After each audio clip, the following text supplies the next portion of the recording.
He saw the horse before he saw the child. The mare stood in the noon shimmer with one rein dragging and a strip of blue cloth tied to the saddle horn, snapping in the desert wind like the last torn piece of a prayer. Boone Mercer slid from his gelding, boots sinking into hot white sand, and when the mare turned just enough for him to see the bundle lashed behind the cantle, the heat went cold inside him. Before we go further, settle in wherever you are tonight, and let us know in the comments where you're listening from. We always like knowing who's by the fire with us. Now come back close, because Boone had not yet heard the cry that was about to change every year he had left. At first he thought it was leather creaking. Then the bundle moved, and a thin, dry cry slipped into the air. A baby. Too small a sound for so large and merciless a place. "Lord," Boone said. She was tied to the saddle with a bedsheet, careful knots made by shaking hands. Her cheeks were scorched pink from sun. Her lips had dried to a pale line. Someone had tucked a silver saint's medal into the blanket beside her fist and pinned a scrap of paper to the fold with a bone needle. Boone pulled the note free. "Her name is Marigold. Run." He lifted her, and she quieted at once, as if she had simply been waiting for arms that meant it. Boone had held calves dragged backward from their mothers, and one dying friend who made him promise not to let go before dawn. He had never held anything so light, so trusting, or so dangerous to love. The mare carried a side satchel with a broken comb, 2 cartridges, and a ribbon the color of cornflowers. No water, no food, no woman. Boone looked east. Buzzards turned over a black patch of rock, patient as old death. He did not ride toward them. He wet a cloth with the last of his canteen and touched it to the baby's mouth. She seized the moisture with desperate little noises.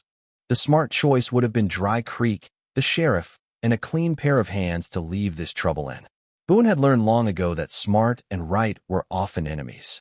A blood-brown thumbprint marked the note. He wrapped Marigold under his shirt against the sun and rode for the old line shack in Box Elder Wash, the one place between desert and foothills nobody searched unless they were lost already. If someone had sent a baby into the waste alive, danger was riding behind her. He did not know whose. He only knew he had seen men kill for less than a rumor and a horse. At the shack, he mixed goat's milk from an emergency skin and fed her with a rag knot, clumsy as a blacksmith trying to sew lace. She stared up at him with grave blue eyes. Something opened in him and hurt. His wife Ellen had once laughed across a cradle because he was afraid to touch his own son. Caleb died of fever before the boy could walk. Ellen died a year later bleeding through another childbirth, while Boone took the long ridge road for the doctor instead of the flooded crossing. Careful, he had called it. By the time he got home, Careful had a grave in it. He had been living half a life ever since. A pebble clicked against the bucket outside. Boone snatched up his rifle and eased the shutter with the barrel. A woman waited in the mesquite shade on a chestnut mare, hat low, rifle across her lap. Dust coated her skirt to the knee. Blood had dried black on one sleeve. She looked at the door as if she knew exactly where a man would stand inside with a gun. "If you're the one who found her," she called, voice scraped raw, "I need to see the baby. Name yourself." She glanced east, measuring the time left to her. "Lila Bell. And if you're set on handing us to Augustus Voss, best shoot me here and spare him the trouble." Boone knew that name. Augustus Voss owned land, debts, deputies, and men too weak to say no. A child hunted by him was already at the edge of a grave. He let Lila in. When she saw Marigold on the bedroll, the strength went out of her so fast she sank to the dirt floor.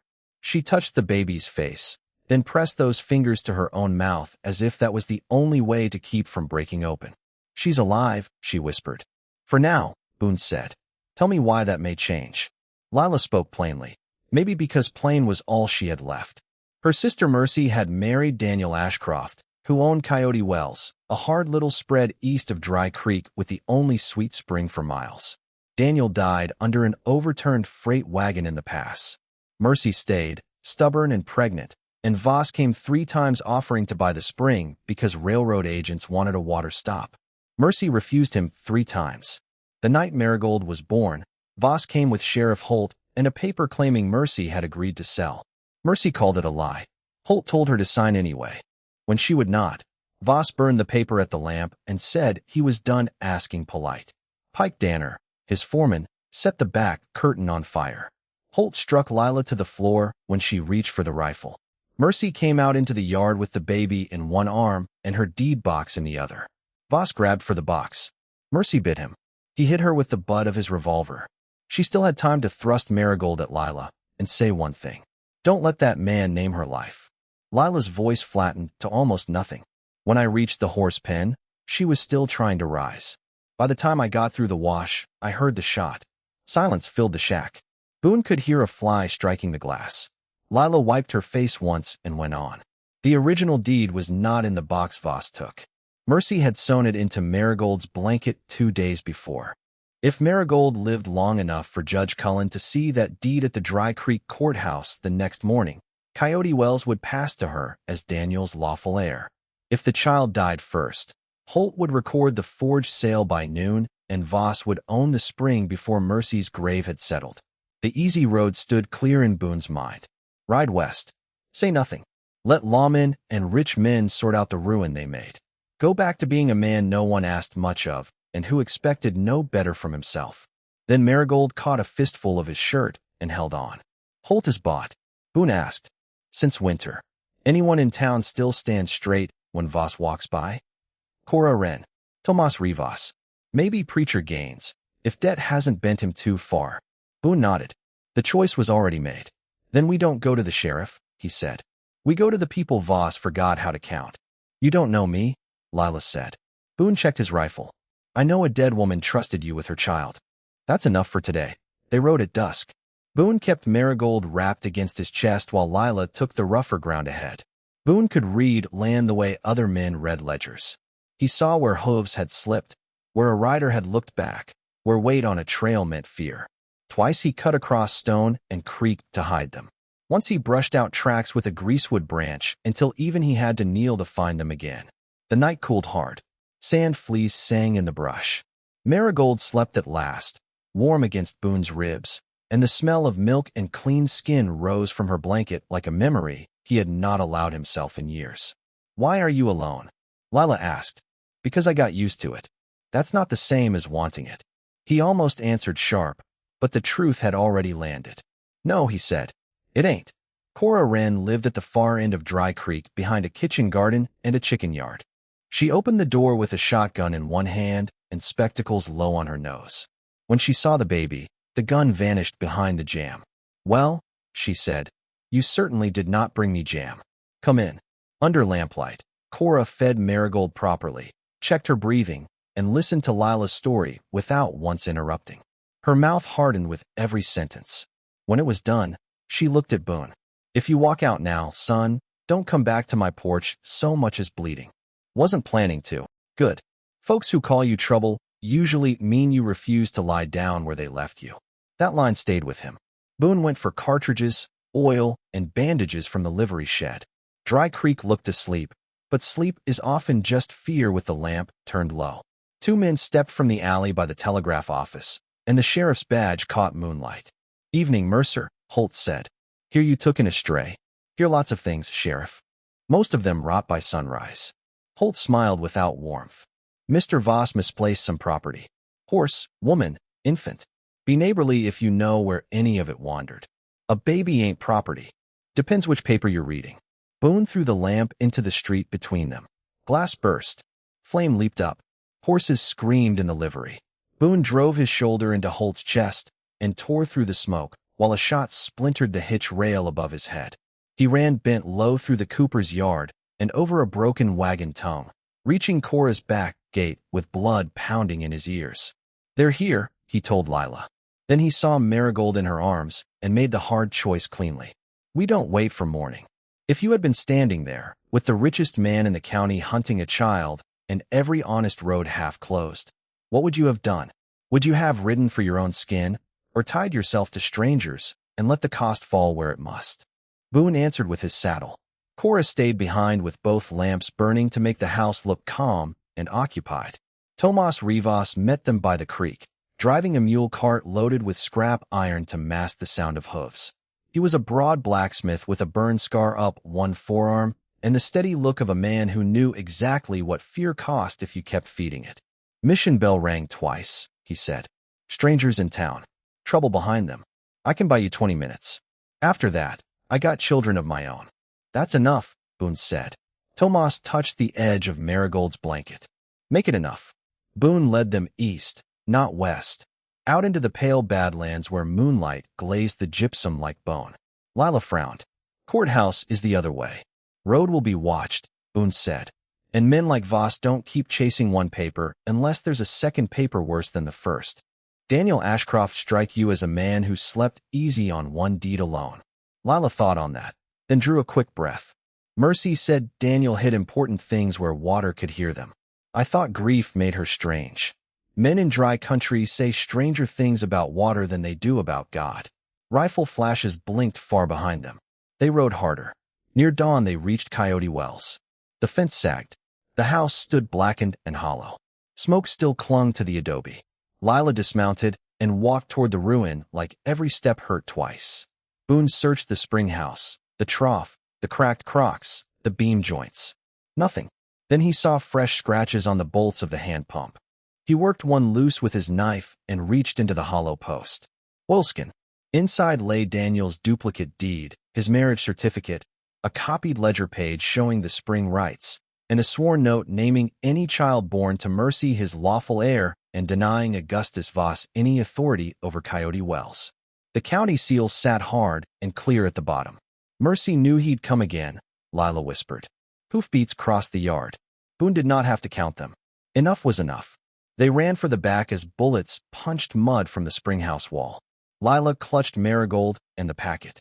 Boone shoved a broken trough into place and fired once through the doorway. A man cried out. Then Voss called from the yard, voice smooth as oiled leather. Mercer, hand me the child and the papers, and I'll let the woman ride out alive. You shot one woman already. That was business. Lila's face went white with rage. She had milk on her nightdress when you killed her. A beat of silence. Then Voss said, You've mistaken the shape of this world, miss. Men like me decide what counts. Boone leaned close. There's a wash behind the corrals. It narrows in basalt. If we reach it, 3 men can hold 30. You mean 2? Lila said. He looked at the baby. No, I mean you and Marigold go. I'll slow them. Her chin lifted. You don't get to decide alone anymore. Before he could answer, Pike Danner kicked through the rear wall with a shotgun. Boone fired first. Pike spun and crashed into the rain barrel, dragging rotten boards down with him. Now, they ran. The wash was steep and full of loose stone. Lila slipped twice, but never loosened her grip on the child. Boone stayed behind her, firing when shadows appeared along the rim. The sun climbed red through dust. At the narrows, where black rocks squeezed close enough to touch with both hands, he dropped behind a fallen slab and held.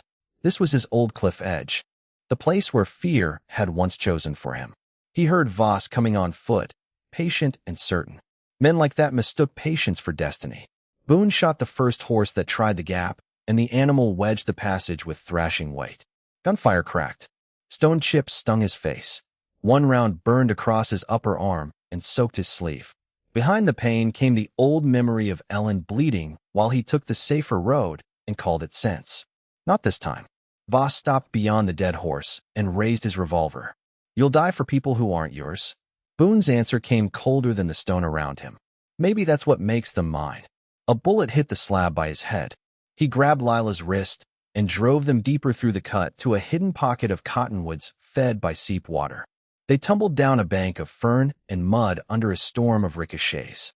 For one terrible second Boone thought Marigold had been hit. Then she wailed in outrage, furious and alive, and his knees nearly gave way. Above them, Voss's men spread out. The pocket canyon held an old shepherd shelter roofed with juniper poles and mud. It smelled of cool earth and damp stone. A thin trickle of water ran over rock near the back wall. Lila washed Boone's wound while Marigold slept beside the seep. Outside, noon heat pressed against the canyon mouth like a hand. You should have left us, Lila said. Probably. Why didn't you? Boone watched the thread of water run over his knuckles. He had carried silence for years like a loaded gun. But death had come too close to waste breath on hiding. Because the last time people I loved needed me, I let fear make one choice too many, he said. I've been living like a man half-excused ever since. I got tired of it. Lila tied off the bandage with gentler hands than he expected. Mercy used to say I lived like a guest in my own life. always waiting to be told whether I could stay. She was the only one who ever made room for me without making me earn air first. I promised that baby she would never belong to fear. I just didn't know the promise would ask this much. Boone looked at her, then at Marigold. The words came before he could stop them. A home ain't the place you hide from hurt. It's the place that teaches it your name. Lila's eyes lifted to his. I don't need a man who promises never to leave. I need one who stays when leaving would make sense. Boone reached into his saddlebag and drew out a small wooden horse, scarred and smooth from years of being carried for no good reason except grief. He set it beside Marigold's hand. Made that for my boy, he said. Seems foolish keeping it from a child who can use it. Lila touched the carved mane. Maybe some things lost don't vanish, she said softly. Maybe they just wait until there's somewhere kind to return to. If this story is moving you, you are exactly who we wrote it for. A like and a subscribe tell us to keep going. Stay with us now, because the quiet had run its course. Tomas had packed smarter than Boone knew. In the saddle roll, tucked beside a spare shirt, lay a stick of blasting powder from the quarry above town. The canyon had one true entrance. By dusk Voss would press it. Boone could wait and die honest, or he could become the man grief had been trying to keep buried. He chose the second thing. At sundown, they climbed a goat path above the canyon mouth, Boone hauling himself one-armed over volcanic rock, while Lila climbed with Marigold snug against her back. They set the blasting powder beneath a loose basalt shelf where the trail narrowed to a horse's width. When Voss rode in below with 2 men and a lantern, Boone fired. The mountain answered in one hard roar. Stone fell like judgment. One rider vanished under it. Another horse reared and threw its man. Voss pitched into the dust and lost his revolver. Boone was on him before the ringing died. They hit the ground together. Voss fought like a man who had spent his life paying others to bleed for him and had only now discovered flesh could be his own. He clawed for Boone's wounded arm. Boone drove his forehead into Voss's nose and felt cartilage give. Voss cursed and reached for the knife in his boot. Boone smashed his wrist against rock until the knife fell free. You don't understand, Voss gasped, blood on his teeth. That spring is worth 10 ranches. Tomorrow a judge will understand just fine, Boone said. He hauled Voss upright at gunpoint, while Lila came down from the dark with the child and the papers. The last hired man looked from Voss bleeding in the dust to Boone standing steady and laid his rifle down. Power always looked biggest before it fell. They rode all night. Boone tied Voss's hands to the saddle horn and led him east of the creek so watchers on the main road would miss them. Twice Voss tried to talk his way back into command. Twice Boone let silence answer until the words dried up in his mouth. Judge Cullen's wagon was already in the Dry Creek courthouse yard when dawn broke. Half the town had gathered, drawn by bell, rumor, and the sight of Augustus Voss arriving trussed like a mean steer. Sheriff Holt pushed through the crowd with his hand near his pistol, but Boone kept his rifle steady from the saddle. Careful, Boone said. You move fast. I speak faster. For the first time in years, he did not step back from the middle of a thing. He told it all so everyone could hear. Mercy Ashcroft. The forged sail. The fire. Holt in the yard. Lila stood beside him with Marigold in her arms. Cora Wren came out onto the porch and said she had delivered that child 3 months before. Tomas Rivas said he had shod the Ashcroft mare that same week. Preacher Gaines, pale as paper, admitted Voss had pressed Mercy for the spring before Daniel's grave settled. Then Lila placed the oilskin packet in Judge Cullen's hands. The judge read in silence while harness chains clinked and a baby fussed once, then settled. When he looked up, his face had gone flat with official disgust. Sheriff Holt, he said, remove your badge. Mr. Voss, you are under arrest for fraud, conspiracy, and on sworn accusation pending murder inquiry. If either of you takes one step, the territorial marshal will put irons on you before breakfast. Holt's hand left his gun. The badge came off slower. Voss looked to the crowd for rescue, the same way men like him always did when power failed, and they suddenly remembered other people existed. You all know me, he said. You know what I've built here. With other folks' water, Tomas said. And blood, Cora added. No one spoke after that. That silence was the true end of Augustus Voss. By noon, Marigold Ashcroft was entered into the record as sole heir to Coyote Wells. Pike Danner, pulled half-conscious from under rock with Boone's bullet in his shoulder, traded testimony for prison and confirmed the fire and Mercy's killing. Holt lost his office. Voss lost his rail contract, his accounts, his standing, and then, piece by piece, the fear he had fed on for years. Men he had cheated challenged their debts. Women he had bullied spoke aloud. Deeds found their way home. Boone surprised himself most. He stayed. He helped Tomas raise a new roof on the Ashcroft house. He learned how warm milk ought to feel on his wrist. He held Marigold when Lila needed sleep, and once, when the baby spit half a bottle down his shirt, he laughed so suddenly he had to sit down after. Lila stayed too, first for legal papers, then for the garden she planted behind the house, then for the quiet that no longer felt borrowed. Boone never rushed her. He split wood, fixed the pump, sat with her on the porch after sundown while crickets sang, and the spring at Coyote Wells kept up its patient talk against stone. One cold autumn evening, Lila found him patching a saddle by lamplight, while Marigold slept in a box cradle near the stove with the little wooden horse under her hand. "You stayed," Lila said. Boone set down the awl. "I told you I would if it mattered." Her smile was small and true. "It does." He rose like a man stepping towards something holy, and she met him halfway. The kiss was not dramatic. No thunder. No crowd. Just warmth, relief, and the deep astonishment of two broken people finding out tenderness can arrive late and still be right on time. By spring, folks had quit calling it the Ashcroft place or Boone's place. They called it Marigold's place, which suited everyone worth hearing. Boone and Lila married under the creek cottonwoods with Cora fussing over flowers and Tomas pretending not to wipe his eyes. Marigold tried to eat a ribbon during the vows and won the whole congregation before supper. Years later, when the windmill turned easy over sweet water and the porch boards had gone smooth beneath small boots and patient feet, Boone would watch Lila in the yard with Marigold and think how a man can cross the same desert twice and still come out in a different country. Some lives begin once in sorrow and once again in the arms that refuse to set them down.